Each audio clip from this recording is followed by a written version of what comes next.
সুযোগ বোঝে করবে আক্রমণ, এদের বিচার করবে না কিন্তু দেশের জনগণ। আচ্ছা, বোরখার বিষয়ে দেখেন, আজকে বোরখাটা এমন হয়ে গিয়েছে যে মায়েরা খাস করে, আর ছেলেদের ভিতরে এমন চলে এসেছে গো, শুধুমাত্র মায়েরাই যে তা না, ছেলেরাও আজকে গীবত করছে। কোথায় জানেন? চায়ের দোকানে বসে। আজকে তো মনে করেন যে মহিলারা বিড়ি বাঁধতে বসছেন, বসে আপনারা কথা বলছেন, এর কথা ওর কথা সবারই কথা হচ্ছে, কিন্তু কোরআনের কথা হয় না। তার সঙ্গে সঙ্গে মনে করেন আর চায়ের দোকানে যখন বাবাজিরা বসেন, আর কাউকে খারাপ বলছি না, মনে করবেন না যে আপনাদেরকে বলছি, আরে আপনারা ভালো আছেন, আমি তাদের কথা বলছি যারা এই ধরনের করে, তো আপনারা মাইন্ডে নেবেন না যে আপনাদেরকে বলছি।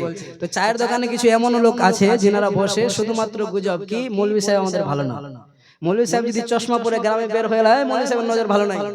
যদি মৌলভী সাহেব একটু খালি কি করলো, মনে করেন একটু ভিআইপি সুন্দর কাপড় পরে মসজিদ থেকে বের হয়েছে, আর বের হয়ে একটু খালি সুন্দর করে হাঁটছে, তো মৌলভী সাহেব একটু ভালো না, মৌলভী সাহেব নজর ঠিক নাই, চলাফেরা ঠিক নাই, মৌলভী সাহেব মেয়ের দিকে লক্ষ্য দিচ্ছে, মানে এক কথায় সকলের নজরটা মৌলভী সাহেবের উপরে। আর সেই মৌলভী সাহেবের গল্প কোথায়? চায়ের দোকানে। এটা না যে মৌলভী সাহেবকে গিয়ে বলি মৌলভী সাহেব এরকম করে বেলেন না, ভালো করে চলেন না, চায়ের দোকানে গীবত করে।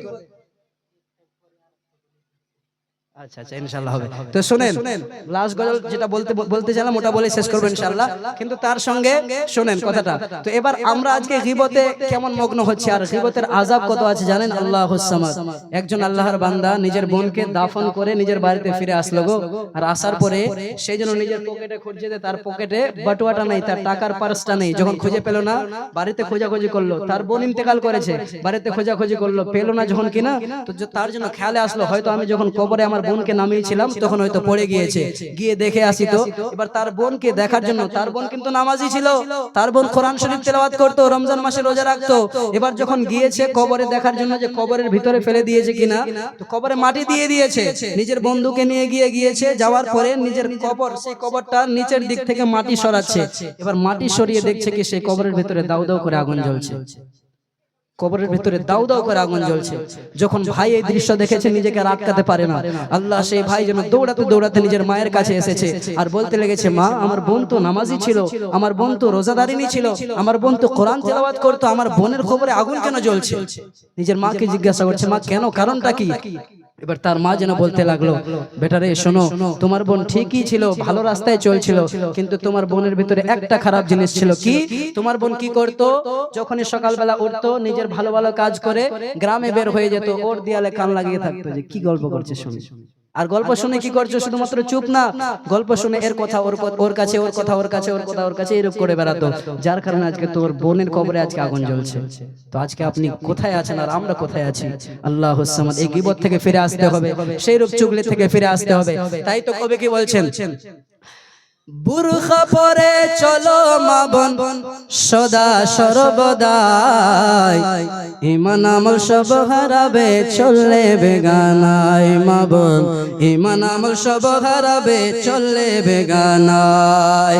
বুরখা পরে চলো মা বোন সদা সর্বদাই, ঈমান আমল সব হারাবে চললে বেগানায়। মা বোন ঈমান আমল সব হারাবে চললে বেগানায়। স্কুল কলেজে আত্মীয়র বাড়ি যাইতে যদি চাও, ঘর থেকে বের হওয়ার আগে বোরখা পরে নাও। স্কুল কলেজে আত্মীয়র বাড়ি যাইতে যদি চাও, ঘর থেকে বের হওয়ার আগে বোরখা পরে নাও। আপন জনের সঙ্গে নেবা, আপন জনের সঙ্গে নেবা, একাই যাইবা না, ঈমান আমল সব হারাবে চললে বেগানায়। মা বোন ঈমান আমল সব হারাবে চললে বেগানায়। বুরখা পরে চলো মা বোন সদা সর্বদাই, ঈমান আমল সব হারাবে চললে বেগানায়। মা বোন ঈমান আমল সব হারাবে চললে বেগানায়। দুষ্টরা সব সুযোগ বোঝে করবে আক্রমণ, এদের বিচার করবে না কিন্তু দেশের জনগণ। আজকে দুষ্টরা আপনাদের জন্য অপেক্ষা করে আছে, কখন আমরা মেয়েদেরকে পাবো, বেপরদা করব, তার সঙ্গে সঙ্গে মেয়েদের সঙ্গে নির্যাতন করব। আল্লাহ আল্লাহ, সেই কথাটাকেই কবি আমাদেরকে বোঝাতে চেয়েছেন। মায়েরা, ও আমার বোনেরা, তোমরা কি করো, যখন বাড়ির থেকে বের হবা বোরখা পরে বের হবা, যার কারণে বলছেন কি, দুষ্টরা সব সুযোগ বুঝে করবে আক্রমণ, এদের বিচার করবে না কিন্তু দেশের জনগণ। দুষ্টরা সব সুযোগ বুঝে করবে আক্রমণ, এদের বিচার করবে না কিন্তু দেশের জনগণ। ইজ্জত সম্মান সব হারাবা, ইজ্জত সম্মান সব হারাবা, গেলে যে একাই, ইমান আমল সব হারাবে চললে বেগানায়। মা বোন, ইমান আমল সব হারাবে চললে বেগানায়। বুরখা পরে চলো মা বোন সদা সর্বদা, ইমান আমল সব হারাবে চললে বেগানায়।